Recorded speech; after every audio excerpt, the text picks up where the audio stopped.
ये एक ऐसा सेगमेंट है जो कि मैं एज अ टॉपिक एक्सप्लोर करना चाहता हूँ, तो लेट्स सी कि क्या निकल के आता है. Perhaps we'll make a different podcast on this also.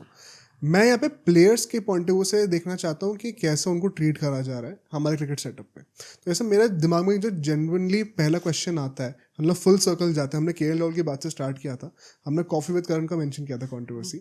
जिस तरीके से उनके ऊपर बैन लगा था हार्दिक पांड्या एंड केएल राहुल के ऊपर, after they said whatever they said, don't you think BCCI is operating too much power right now? On players का कोई वेलफेयर इतना शायद दिमाग में नहीं है, ये ऐसा ये सब बकवास है यार. वो बैन जो लगा था, BCCI power in what way यार, आई कांट गेट इट.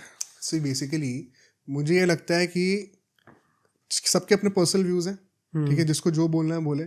जब तक आप वायलेंस प्रमोट नहीं कर रहे हो तो आपको इस चीज़ के लिए बैन क्यों करा जा रहा है एग्जैक्टली? यार ये इंडिया में रहेगा. हाँ. Violence promote India's got latent में हुई थी. मैं मेरा सेम लॉजिक उसके लिए भी है कि कुछ ऐसा बोला ही नहीं, आपको क्या प्रॉब्लम, मत देखो आप. यार ये फिर वही है ना कि आपको पता है आप कहाँ पे हो. आपको ये अब जब आप पब्लिक फिगर हो तो फिर एक एडेड रिस्पॉन्सिबिलिटी आ जाती है. Do you agree with this? No, I don't agree with this, but it is what it is. You can't change it. Like you can't change some things ना. नहीं, but किसी क्रिकेटर ने थोड़ी, वो cricket खेलने के लिए है, उसने कोई रोल मॉडल बनने के लिए थोड़ी आया है वो. बट फिर आप बन गए ना. But you did not sign up for it. या मतलब आई थिंक भाई यू डिड. हाँ, you knew it. Okay, true. You knew it. आपको क्रिकेटर बनना है तो आपको पता है आपको क्या, आपके साथ क्या क्या होगा. जब एक 12 साल का बच्चा, जो 8 साल के को समझ नहीं आता, जब 12 साल का बच्चा सोचता है कि मुझे क्रिकेटर बनना है, उसको पता है उसको कैसे पोर्ट्रे किया जाएगा, वो क्या होगा. ठीक है, you have signed up for it. अब कल को मैं अपनी जॉब पे जा रहा हूँ, मेरे को पता है ना मेरे को क्या क्या चीजें करनी, क्या क्या नहीं करनी. ऐसा थोड़ी होगा कि I have not signed up for this कि मैं कैंटीन में जाके कुछ चीज नहीं बोल सकता. कुछ चीजें तो होती है ना. ठीक है, उसने, मैं आई एम नॉट सेइंग कि बैन लगना चाहिए, कुछ लगना चाहिए, बट अब इसको ये भी नहीं कर सकते ना कि अब ये है हमारा कल्चर. आप उसके अगेंस्ट अब आप नहीं जा सकते, वो ओवरनाइट चेंज नहीं होगा. एक्चुअली मतलब मुझे मेरी प्रॉब्लम हिपोक्रेसी से. अब बीसीसीआई के साथ खुद के इतने स्कैंडल्स नहीं होते क्या? खुद करप्शन के इश्यूज नहीं है ग्राउंड लेवल पे? यार वही है ना, बीसीसीआई फिर किससे क्या कर रहे हो? बीसीसीआई को और प्लेयर, कितना बड़ा डिफरेंस है. ऑर्गेनाइजेशन और उसका वर्कर, ये मानो. ऑर्गेनाइजेशन अपने ऊपर थोड़ी बैन लगाएगी, वर्कर के ऊपर ही तो बैन लगाएगी. नहीं, कल को मैं कंपनी चला रहा हूँ, ठीक है, मेरा लॉस हुआ तो मैं वर्कर की तो इंक्रीमेंट रोकूंगा ना. ट्रू. इनडायरेक्टली तो वही होगा ना. May be not the right example for it, but मैं अपने ऊपर थोड़ी कोई इम्पोजिशंस ला दूंगा. अगर उनके ऊपर खुद है हिपोक्रेसी, तो वो होगी ना बाहर के लोगों के लिए हिपोक्रेसी है. बीसीसीआई हिपोक्रेट नहीं है. वो अपने लिए थोड़ी कुछ गलत करेगा, खुद थोड़ी अपने ऊपर कहेगा नहीं उड़ता तीर लेगा.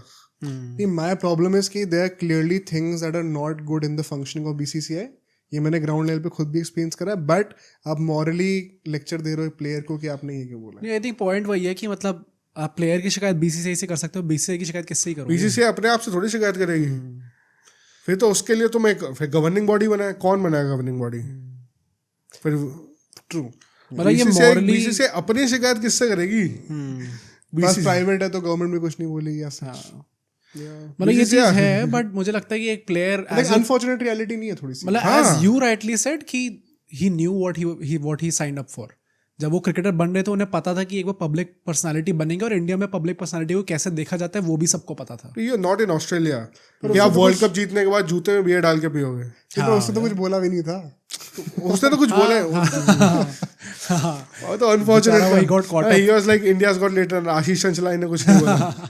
जाते वो भी रहे ना रोज अपनी स्टेटमेंट देने. ये तो यही चीज है. हाँ, even that beer bottle incident आप ऐसे देखोगे तो आपको लगेगा कि भाई वो मतलब उसने पोस्ट कर दिया तो इसमें प्रॉब्लम क्या है? सोचा भी नहीं हुआ आई थिंक. हाँ, बट वही है कि कैसे आपको मिचेल मार्श ने किया ना वो पोस्ट. हाँ, ऑस्ट्रेलिया में किसी को फर्क पड़ा? वर्ल्ड कप के ऊपर पैर रखा हुआ है. ऑस्ट्रेलिया में किसी को फर्क पड़ा नहीं.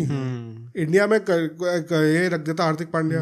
इंडिया में तो मिचेल मार्श को गाली निकालने लग गए थे कि भाई तुम्हारी हिम्मत कैसे ये सब करने की. ये हम जीतना चाहते थे. भाई वो जीत चुके हैं और उनके लिए इतनी बड़ी बात नहीं. ये उनकी है. अब वो इसके साथ कुछ भी करे. उन्होंने जीता है ना, चुराया नहीं है ना।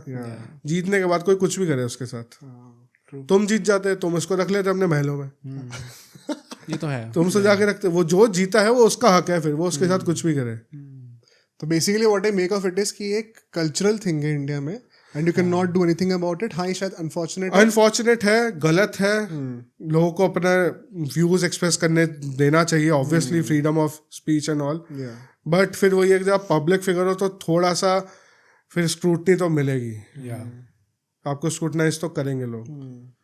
या तो उसके रेडी हो जाओ, थिक स्किन्ड हो जाओ कि हाँ मैं ये हूँ, मैं ये भी हूँ। कुछ लोग हैं ना, कुछ लोग क्रिकेट में नहीं है ऐसे, क्योंकि बहुत ज़्यादा पॉलिटिकल हो जाता है, आगे करियर बनाना है। आप और फील्ड्स में देखो, मे बी नसीरुद्दीन शाह और अनुराग कश्यप है ना, थिक स्किन, बोलते हैं ना अपनी बातें, उसी पे स्टिक करते हैं ना, उसके बाद भी मूवीज भी कर रहे हैं ना। आप इंडिविजुअल बिजनेस पे तो हो नहीं उनकी तरह। यहाँ पे आप टीम में हो, फिर पूरा इम्पैक्ट टीम पे आ रहा है, पूरी गालियाँ बीसीसीआई को पड़ रही है, तो फिर बीसीसीआई को एक्शन लेना पड़ रहा है। वो भी एक्शन बैन करके वापस ले आए ना टीम में, या तो करियर ही खराब कर देते, या तो ऐसे कर देते हार्दिक पांड्या टीम में आया ही नहीं, केएल राहुल आया नहीं। उनको भी पता था बीसीसीआई को कि थोड़े टाइम का हवा मच रही है, ये वही ना वेव है, इसको शांत करते हैं फिलहाल। उन्होंने वो शांत किया, अपना फायर एक्सटिंग्विशर लेके आए, बैन लगाया, उसके बाद वापस दोनों 2-3 महीने बाद वर्ल्ड कप खेले थे। This is actually so true. मतलब आपने कहा कि बीसीसीआई ने रेगुलेशंस इससे लगाई क्योंकि पब्लिक ऐसे रिएक्ट करती, तो अल्टीमेटली पब्लिक पे तो बात आ गई।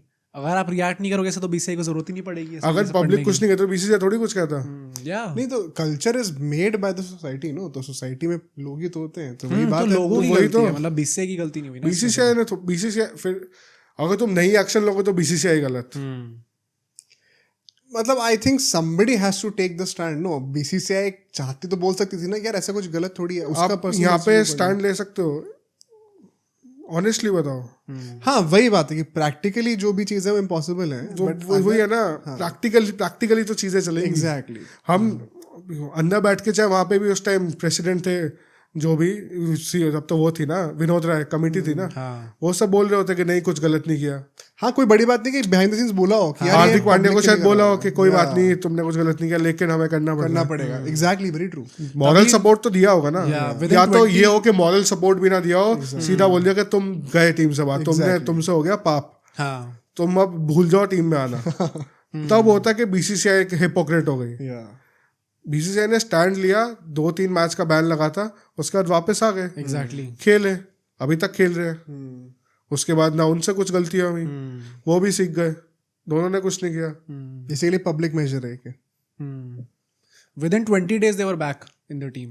बीसीसीआई ने सही किया, सारा नेगेटिव इम्पैक्ट चला गया था। बैन लगते के साथ ही सब चुप हो गए थे।